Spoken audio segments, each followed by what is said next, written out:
तो ये गाइस आज हम एक्सप्लेन करने वाले हैं मॉन्स्टर सीरीज का पार्ट 4। अगर आपने पहले के 3 पार्ट्स को अभी तक नहीं देखा है तो डिस्क्रिप्शन में लिंक्स हैं, उन्हें देखकर फिर पार्ट 4 को देखिए, तभी आपको स्टोरी अच्छे से समझ में आएगी। पिछले पार्ट के एंड में हमने देखा कि ली, जेना और एंड्रयू तीनों ही उस एक्सीडेंट स्पॉट पर पहुंच गए थे जहां से उस स्टाफ की गाड़ी नीचे नदी में गिरी थी। एंड्रयू तो ली को चिढ़ाने लगा था कि मुझे डर है कि मैं हारने वाला हूँ, प्लीज मुझे अपनी टीम में ले लो। सब वहाँ से नीचे देख रहे होते हैं। असल में इन सबको लगता है कि स्टाफ ने एक्सीडेंट जैसी सेटिंग की और अपनी गाड़ी को खुद पानी में धकेला, जिससे सबको ये लगे कि वो मर चुका है। असल में उस स्टाफ ने डोडो ग्रुप के रिपोर्ट्स को उनके कॉम्पिटिटर को भेज दिया था, इसीलिए ये लोग उसकी मौत की तहकीकात में लगे हुए हैं। और अब इनको शक है कि अगर वो नीचे गिरा भी होगा तो ज्यादा दूर स्विम करके तो नहीं जा पाया होगा और जरूर किसी न किसी वीडियो फुटेज में जरूर दिखेगा वो। खैर अब ये लोग मोजो के पास जाकर पूछते हैं कि उस स्टाफ का कोई वीडियो फुटेज है तो दिखाइए, हमें पता तो चले कि वो दिखता कैसा था। तो दोस्तों वो भी इन्हें उसका फुटेज दिखाता है, जिसमें पता चलता है कि वो कुछ ज्यादा ही गोल मटोल आदमी था। मोजो कहता है कि जो टीम सबसे ज्यादा डिटेल्स लेकर आएगी उन्हें ज्यादा पॉइंट्स मिलेंगे।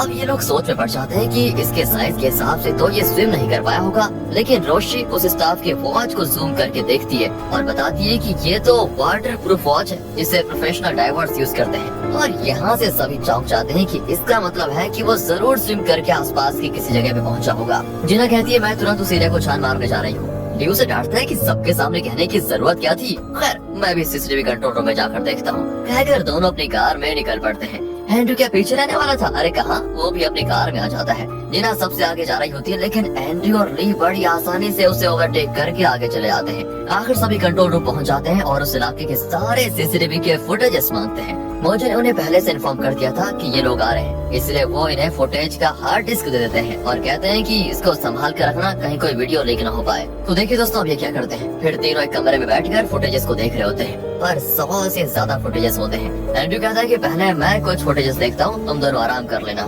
फिर तुम लोग देखना और मैं आराम कर लूंगा। इस तरह करते हैं। ली कहता है कि अच्छा रंग बदलते वीडियो को मैं पहचानूंगा नहीं क्या? जो भी हो तीनों मिलकर देखेंगे। जीना और कहती है कि अरे तुम दोनों आराम कर लो, मैं देखती हूँ। पर 2 मिनट में वो बैठी सो जाती है दोस्तों और ली के कंधे पर सर रख लेती है। वो उसे धक्का देता है तो वो सीधे एंड्रयू को कंधे पर लैंड होती है एंड वो भी उसको दूसरी ओर धक्का दे देता है। लेकिन जिना के सपने में ये सीन कुछ इस तरह से चल रहा होता है कि वो दुल्हन की ड्रेस में है और ली और एंड्रयू लड़ रहे हैं कि ये मेरी वाइफ बनेगी, ये मेरी वाइफ बनेगी। आँख खुलती है तो दोनों ने उसके गाल पे हाथ रखकर उसे स्टॉप किया होता है। जिना चिढ़ जाती है कि इन दोनों ने मेरी कदर नहीं की एंड फिर तीनों साथ मिलकर फुटेजेस देखने में लग जाते हैं। कुछ देर में ली और एंड्रयू सो जाते हैं और दोनों के सर जिना के कंधों पर होते हैं। जीना दोस्तों अब अकेले फुटेजेस देख रही होती है। अचानक एक्सीडेंट स्पॉट से लगभग 5 किलोमीटर की दूर पर एक कैमरा था जिसके फुटेजेस में वही स्टाफ दिखता है। उसने डाइवर सूट पहना होता है और वो पानी से निकलकर एक कार में बैठकर चला जाता है। जिना गाड़ी का नंबर भी नोट कर लेती है। अब सोचते है कि बेटा तुम दोनों ने मुझे अपनी टीम में नहीं लिया था ना, अब दिखाती हूँ मैं क्या कर सकती हूँ। सोचकर वो कार नंबर लेकर चली जाती है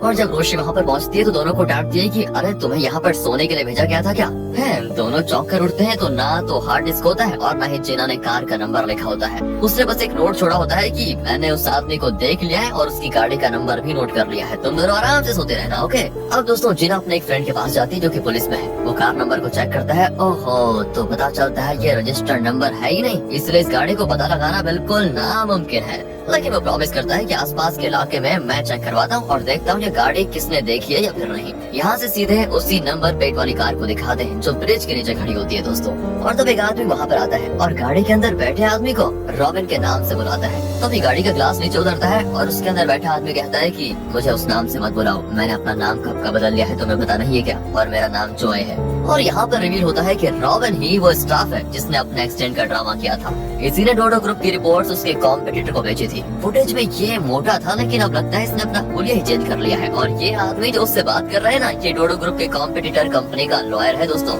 जिसका नाम है चार्ल्स। इसी ने रॉबिन को पैसे देकर डोडो ग्रुप के रिपोर्ट्स को इलीगली खरीदा था। अब वो भी रॉबिन को एक मोटी रकम देकर कहता है कि ये एक लास्ट टाइम है, इसके बाद तुम्हारा और मेरा कोई कनेक्शन नहीं होगा, समझे। मुझसे एक और बात याद रखना और पैसों की उम्मीद तो मत करना, गुड बाय। ये कहकर वो रॉबिन को भेज देता है। रॉबिन तो बड़े मजे से पैसे लेकर निकल जाता है और रास्ते में ट्रैफिक सिग्नल पर एक कैमरा होता है जो उसकी गाड़ी के नंबर प्लेट को आइडेंटिफाई कर लेता है और तुरंत सारे पुलिस स्टेशंस को अलर्ट मिल जाता है कि ये गाड़ी इस जगह पे है। आखिर दोस्तों पुलिस उसको पकड़ लेती है। जिना का फ्रेंड तुरंत जिना को बता देता है और वो जल्दी से पुलिस स्टेशन की ओर निकलती है। इसी बीच ली और एंड्रयू को लगता है कि जिना जरूरी पूछताछ करने किसी पुलिस स्टेशन में गई होगी, इसलिए वो सियोल के हर पुलिस स्टेशन में जाते हैं। एक पुलिस स्टेशन में जब वो बाहर आते हैं तो जिना वहाँ पहुँच जाती है। उन्हें देखकर जिना चौंक जाती है और पूछती है, तुम दोनों यहाँ पर क्या कर रहे हो? तुम्हें कैसे पता चला कि उस स्टाफ को अरेस्ट कर लिया गया है? अब ये दोनों चौंक जाते हैं कि अच्छा वो आदमी अरेस्ट भी हो गया।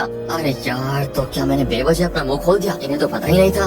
खैर दोस्तों, आगे कहती है, मैंने ही उस नंबर प्लेट को पता लगाया था, इसलिए पहले मैं जाऊंगी और बोनस पॉइंट्स भी मुझे मिलेंगे। कहकर वो पुलिस स्टेशन को एंटर करने वाली होती है, लेकिन ली उसको झट से गले लगा लेता है और कहता है, तुम तो मेरी टीम में हो ना, तुम्हारे बिना टीम सूनी सूनी हो गई है, पता तुम्हें? और ये तो छोड़िए, पीछे से एंड्रयू भी उस पर झपट पड़ता है कि नहीं नहीं, तुम तो मेरी टीम की जान हो, पहचान हो, सम्मान हो, सब कुछ तुम हो। जिना दोनों को धक्का देकर पुलिस स्टेशन के अंदर जाती है, पर वो वहाँ बैठे रॉबिन को देखकर कहती है, नहीं नहीं नहीं, ये तो वो आदमी नहीं है, वो तो बहुत मोटा था। पुलिस वाला कहता है कि देखिए, वो नंबर प्लेट वाली गाड़ी इन्हीं की है, समझे? फिर वो रॉबिन से पूछता है, क्या आपने ये गाड़ी सेकंड हैंड खरीदी थी क्या इस आदमी ने आपको ये गाड़ी बेची थी? कहकर वो रॉबिन को उसी का फुटेज दिखाता है। एंड वो भी झूठ बोलता है कि हाँ, इसी आदमी ने मुझे गाड़ी बेची थी। वैसे क्या इस आदमी ने कोई जुर्म किया था जो आप पूछताछ कर रहे हैं? अब दोस्तों, पुलिस ऑफिसर तो उसका फिंगरप्रिंट लेना चाहता है, लेकिन उसकी उंगलियों पर ऐसे घाव होते हैं कि फिंगरप्रिंट लिया ही नहीं जा सकता। रॉबिन कहता है, देखिए मैं एक कारपेंटर हूँ, इसलिए मुझे ऐसी चोट लगती रहती है। अब पुलिस ऑफिसर कहता है, आपने अनरजिस्टर्ड नंबर यूज करके गाड़ी चलाई है, इसलिए जब तक वो आदमी नहीं मिल जाता जिसने तुम्हें ये कार बेची थी, तुम्हें लॉकअप में रहना पड़ेगा। और दोस्तों, फिर क्या था, इन तीनों का प्लान हो जाता है फ्लॉप। यहाँ से इनकी क्लास को दिखाते हैं, जहाँ जज बताता है कि कल शाम तक हर टीम की रिपोर्ट्स हमें मिल जानी चाहिए। हमने डोडो ग्रुप की तरफ से इस केस को एनालाइज किया है। इस टीम का रिपोर्ट हमारी रिपोर्ट से मैच करेगा, उसे ज्यादा पॉइंट्स मिलेंगे, वरना उस टीम को कोई पॉइंट नहीं मिलेंगे। असल में जज ने पहले से एंड्रयू को पेन ड्राइव में सारे केस डिटेल्स को दे दिया था, और जाहिर है एंड्रयू जीतेगा। खैर, इन्हें कल शाम 6 बजे के अंदर अपने रिपोर्ट्स देने होंगे। फिर जिना तो बहुत सारे चॉकलेट्स लेकर पुलिस स्टेशन जाती है और पुलिस ऑफिसर्स को दे देती है। इसी बहाने वो पूछ भी लेती है कि इस केस में कुछ और पता चला है क्या? वो कहते हैं कि फिलहाल तो नहीं, पर आपको तो अपनी कंपनी को कल शाम तक रिपोर्ट्स देने हैं ना। अगर कोई इन्फॉर्मेशन मिली तो सबसे पहले आपको ही कॉल करूंगा मैं।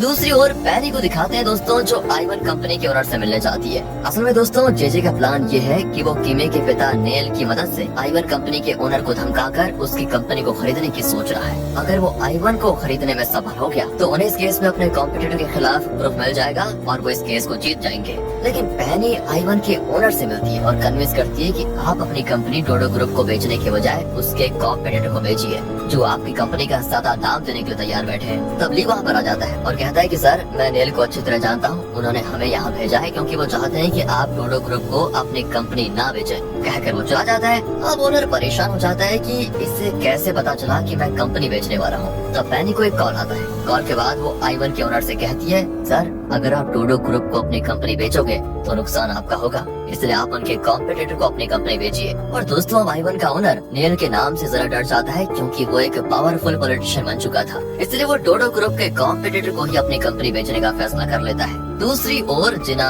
पुलिस स्टेशन में सो गई थी क्योंकि उसे लगता है कि पुलिस किसी भी वक्त सच का पता लगा लेगी और सबसे पहले इस तरह उससे ही इन्फॉर्मेशन मिलेगी। उसे एक सपना आता है। जब जिना छोटी थी तो एक फायर एक्सीडेंट में उसकी माँ की डेथ हो गई थी। उसके बारे में सोचकर वो नींद में अपनी माँ का नाम ले रही होती है। तब ली वहाँ पर आता है और तब उसको एक बात याद आती है। जब ली देख नहीं सकता था और जिना उसके घर में काम करती थी, तो एक दिन ली ने जिना से पूछा कि तुम कैसी दिखती हो, क्या तुम खूबसूरत हो? जिना ने कहा था नहीं। अच्छा, तो तुम क्या बदसूरत हो? जिना ने कहा कि नहीं, मैं बदसूरत भी नहीं हूँ। और इस पर ली ने कहा था कि क्या मैं तुम्हारे चेहरे को छू सकता हूँ? जिना ने मना किया तो ली ने कहा था, इसका मतलब तुम जरूर बदसूरत होगी, इसलिए छूने नहीं दे रही। और तब उस समय जिना ने कहा था कि ठीक है, छू लो। तब ली ने जिना के चेहरे को छूकर फील किया था दोस्तों।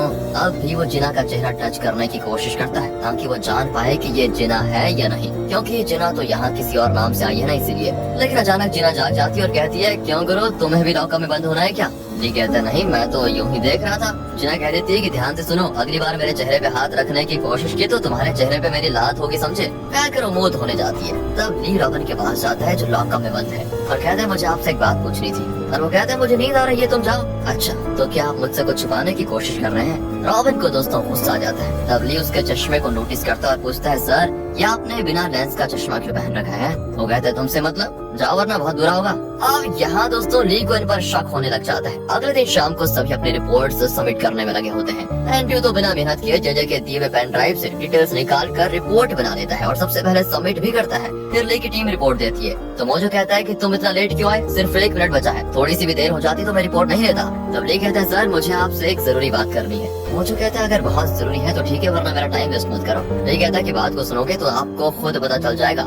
यहाँ से अगले दिन इनकी दी हुई रिपोर्ट्स के हिसाब से रैंकिंग्स दी जाती है इनको। फर्स्ट रैंक पर फिर से ये एंट्री होता है, जाहिर है उसे कंपनी का रिपोर्ट मिला था, इसी वजह से वो फर्स्ट पर आया है। ली अब दोस्तों 9th रैंक पर चला गया है। जेजे कहता है कि यही फाइनल रिजल्ट है, टॉप 8 रैंक्स को ही अगले पड़ाव पर भेजा जाएगा। लेकिन तब मोजो वहाँ पर आकर कहता है कि देखिए घबराने की जरूरत नहीं है, ये टेम्पररी रैंकिंग्स है। वैसे असल में कोर्ट में सेकंड हियरिंग के बाद जो रिजल्ट होगा उसके आधार पर मार्क्स भी बदलेंगे, इसलिए ये फाइनल रैंकिंग नहीं है। यह सुनकर जेजे चौंक जाता है और यहाँ फ्लैशबैक में दिखाते हैं कि शाम को ली ने मोजो से एक जरूरी बात कही थी। उसने कहा था कि जेजे एंड्रयू की मदद कर रहा है। उसने कंपनी की रिपोर्ट्स की डिटेल्स एंड्रयू को दे दी। उस समय मोजो पूछता है कि ये तुम कैसे कह सकते हो?